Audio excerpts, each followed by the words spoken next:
Hello friends, I am Hare Krishna, your friendly real estate adviser. तो आज मैं एक मिथ बस्ट करूंगा।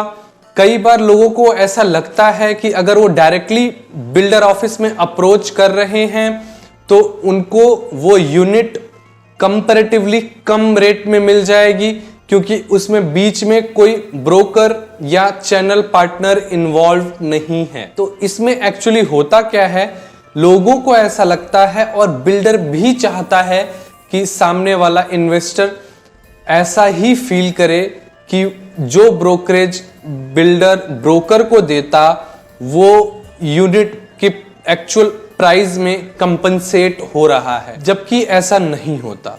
अगर आप डायरेक्टली चैनल पार्टनर के थ्रू जाते हो तो आपको एक बेहतरीन डील मिल सकती है रादर देन आप अगर डायरेक्टली अप्रोच कर रहे हो बिल्डर ऑफिस में।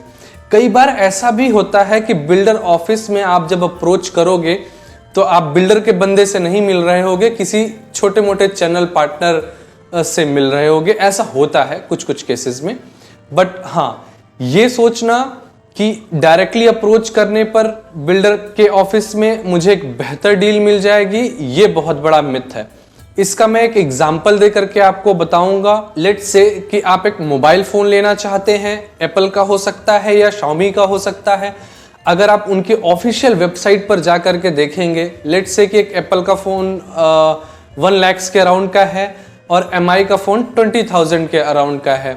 अगर आप वही यूनिट Amazon, फ्लिपकार्ट या बाकी दूसरी किसी ई-कॉमर्स वेबसाइट पर देखेंगे तो कई मर्तबा आपको ऐसा मिलेगा कि उसी मोबाइल फोन का प्राइस आपको Xiaomi वाला हो सकता है 15 में मिल जाए और आईफोन 80 या 85 कोई बैंक ऑफर वगैरह लगा करके जैसे तैसे भी आपको 15 से 20% का मुनाफा हो जाए। ऐसा क्यों होता है?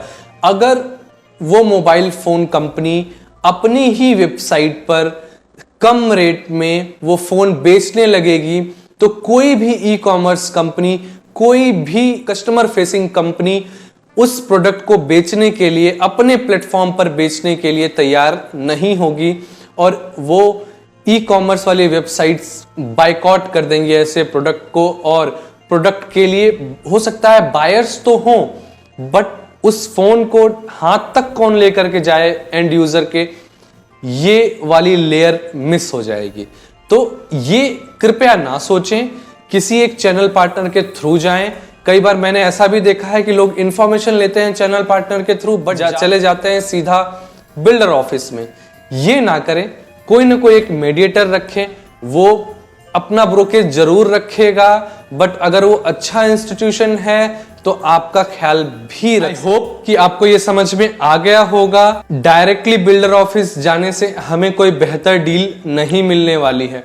तो अब क्वेश्चन ये है कि एक अच्छे ब्रोकर को रीच कैसे करें और हम ये कैसे पहचाने कि वो ब्रोकर एक अच्छा ब्रोकर है।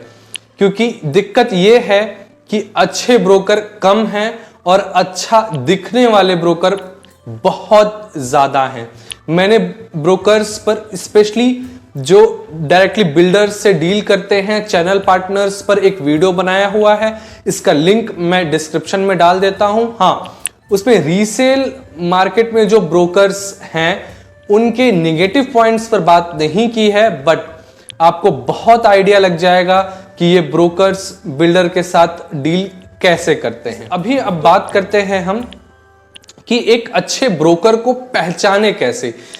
अब थियोरेटिकल एट्रीब्यूट्स की अगर मैं बात करूं तो हाँ, नॉलेजेबल होना चाहिए, एक्सपीरियंस्ड होना चाहिए और निगोशिएशन स्किल्स अच्छी होनी चाहिए, ट्रांसपेरेंट होना चाहिए। ये सारी बातें नहीं कर रहा मैं थोड़ा प्रैक्टिकल आता हूं। प्रैक्टिकल अप्रोच ये है कि जो भी आपका ब्रोकर है वो फर्स्ट ऑफ ऑल लोकलाइज होना चाहिए। मतलब किसी एक पर्टिकुलर शहर में डील करता हो, या ये भी हो सकता है कि किसी एक पर्टिकुलर शहर के किसी एक पर्टिकुलर एरिया में ही डील करता हो। ऐसा ना हो कि वो गुड़गांव भी देख रहा है, दिल्ली भी देख रहा है, नोएडा भी देख रहा है और जरूरत पड़े तो अहमदाबाद भी, पुणे भी, बेंगलोर भी। प्लीज, मतलब ये एक अच्छे ब्रोकर की निशानी नहीं है। द सेकेंड थिंग इज कि वो ब्रोकर रीसेल मार्केट में, resale ready position and resale under construction market में और फ्रेश बुकिंग में, ये तीनों जगह काम करना चाहिए। क्यों ऐसा कह रहा हूं मैं? जब एक नया बिल्डर कोई प्रोजेक्ट लाता है तो उसे लेट से एक्स अमाउंट में लॉन्च करता है। जो broker resale under construction market में डील कर रहा होगा तो उस एक्स अमाउंट को वो ज्यादा अच्छे से जस्टिफाई कर पाएगा कि हाँ, वो जो प्राइस पॉइंट पिच किया है बिल्डर ने वो सही है या नहीं है। अगर कई बार ऐसा भी होता है कि वो प्राइस उनको अच्छी नहीं लग रही तो वो उस बिल्डर के साथ उस प्रोजेक्ट में डील करते ही नहीं है। तो ये बहुत बड़ा एट्रीब्यूट है जो हम मिस करते हैं एज एन इन्वेस्टर। मैंने अपनी लाइफ में बहुत ब्रोकर्स के साथ काम किया है जो रीसेल मार्केट में भी डील करते हैं, वो सबसे ज्यादा क्रेडिबल होते हैं। सेकेंड थिंग इज, वो ब्रोकर आपको लॉन्ग टर्म इन्वेस्टमेंट्स की तरफ ना ले जाए, ट्रांजैक्शन ओरिएंटेड हो, मतलब 1.5 से 2 साल या बहुत ज्यादा तो 3 साल में आपको आपकी ये प्रॉपर्टी बिकवा करके किसी और प्रॉपर्टी में इन्वेस्ट कराने के लिए कमिटेड हो। इससे क्या होता है, जैसे इक्विटी मार्केट में टाइमिंग बहुत इंपॉर्टेंट होती है, वैसे ही रियल एस्टेट मार्केट में भी टाइमिंग बहुत इंपॉर्टेंट होता है। कब आप खरीद रहे हो, कब आप बेच रहे हो, आप प्रॉफिट बना पाओगे या नहीं बना पाओगे।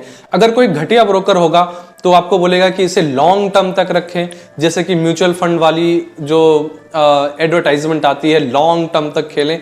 But the fact is equity market में भी टाइमिंग बहुत इंपॉर्टेंट है and the same goes with real estate market as well. अगर वो आपकी साइकिल नहीं बना पा रहा, दैट मीन्स कि आपको ये रियल एस्टेट से आपको अर्निंग नहीं दे सकता। भले हाँ, आप उसका यूज भले कर लो, कंज्यूमर ड्यूरेबल चीज है, एंड यूजर के प्रोस्पेक्टिव से यूज हो सकती है, but please don't see them that investment as a growing thing. I would say आपको फैक्ट्स बताए, उस प्रोजेक्ट के बारे में प्रोज एंड कॉन्स डिटेल्स में बताए। ऐसा ना हो कि वो खुद बहुत ज्यादा ऑप्टिमिस्टिक हो और बिल्डर ने जो रेट पिच किया है उसी को जस्टिफाई करता रहे, उस प्रोजेक्ट के सिर्फ गुणगान करता रहे।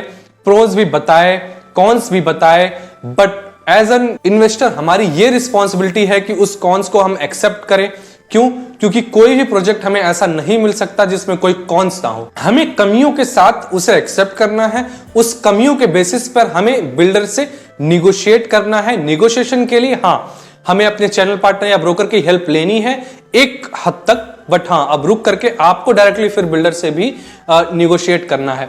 आपको ये रिस्क फैक्टर के बारे में भी ब्रोकर बताए कि क्या क्या रिस्क फैक्टर्स हैं, रेरा में एक्चुअल डेट क्या है, रेरा के और क्लॉजेस क्या क्या हैं, वो उसे प्रॉपरली एक्सप्लेन करे। जो बिल्डर नहीं बता रहा वो खुद बताए, और आपकी भी रिस्पॉन्सिबिलिटी है कि जो वो ब्रोकर नहीं बता रहा उसका अनसुना भी सुनने की कोशिश करें। आशा करता हूं कि आपको ये वीडियो अच्छी लगी हो, मेरे टॉक्स सेंसिबल लगी हो। अगर हां तो प्लीज इसे एक लाइक दें और मेरा चैनल सब्सक्राइब करें, और प्लीज अपने फ्रेंड्स एंड फैमिलीज के साथ जरूर शेयर करें।